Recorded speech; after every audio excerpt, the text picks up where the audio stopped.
So part two of this oil catch can, I had to go through and I spared everybody the back and forth with what I was going to do. But as you see, I got the bracket mounted with my 8mm bolt and my riv nut, which I talked about before. See, that's recessed, that's 10mm hex, and yes, an impact socket will fit in there. So tool clearance is important for those who care enough.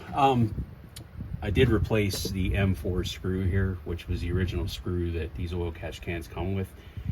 It's a fine thread M4. I don't like fine threads in aluminum. There's engineering purposes for that, but this is a coarse thread 1/4-20. I was going to go with a 6 or an 8mm, but they are a little finer thread. 1/4-20, it's a little stronger, a little larger diameter. That'll help keep this stable and won't have so much weight hanging on that little 4mm, which is what they provide, you know, these oil catch cans have from the factory. And, you know, it's been satisfactory, but I like to beef it up a little bit. The brass fittings that were on here, they were 1/2-inch barb. The PCV system is 3/8 inch, so I had to switch them to 3/8. I did have 3/8 barbs and NPT fittings. I did have the street elbow, which was stainless. I had these bushings here, which were stainless, so I was able to adapt this. This is a straight fitting. This is, of course, a street L with another barb fitting for 3/8. So I just essentially went from the PCV valve here with a brand new 3/8 hose back up to here. This would be the inlet. It would come in here, pull all the oil out of the system, come back out of here, and then back into the intake. And that's how that's routed. And there's different opinions as to how this should be done, but this is how I'm going to do it and see how it works. And then this will, of course, go back to the air cleaner right here to pull in fresh filtered air back into the engine. Spoke to the moisture in the PCV system before. No engine's going to be completely airtight, but you want to try to keep it as airtight as you possibly can.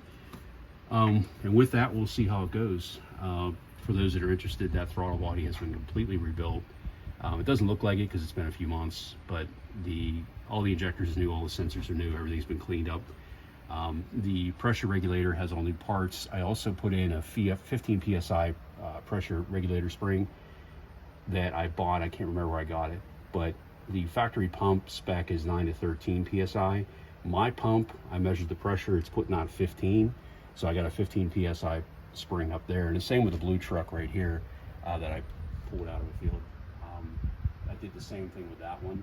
I want to get as much pressure into the throttle body as the pump will allow.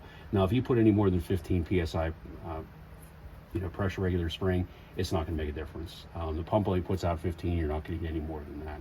But you want to maximize as much pressure as you can. So it's getting the full pressure for the pump. Aside from that, I mean, all the sensors have been replaced at one time or another recently. This truck, unfortunately, was neglected. The bones are good, the husk is good, there's no rust on it, but it was neglected quite a bit, both by the owner and then whoever they took it to didn't do us any favors either, because they did some really hillbilly type repairs. But we're getting these all corrected. You'll notice that the entire steering system, I got a redhead steering box. You might want to come in down here. You see there's a redhead steering box. It's a new pump, new pulley, brand new pump, not a reman. And eventually, I knew when I put the system in with all new hoses, my Hydro Boost was the factory Hydro Boost, and it wasn't leaking at that time. And no sooner did I get all this system replaced than, you know, a couple weeks later, it started gushing fluid. So I had to get a reman Hydro Boost for that. No big deal. They're a pain to purge air. I think I got most of the air out of mine. I use vacuum on the pump, and I'll pull vacuum on to try to get the air out of it. But the steering shaft too, I did replace that steering shaft here. You see it going up to the column. That is the one. There's quite a few videos on that on YouTube. That is an Amazon part. That part, for whatever reason, they don't list it for GM application. They list it for a Jeep Cherokee application. And yes, it works, and it works well. I don't have a lot of play in my steering, and I didn't prior to doing that. But I thought, well, if I'm going to go in and do all this, I'll just do that part as well.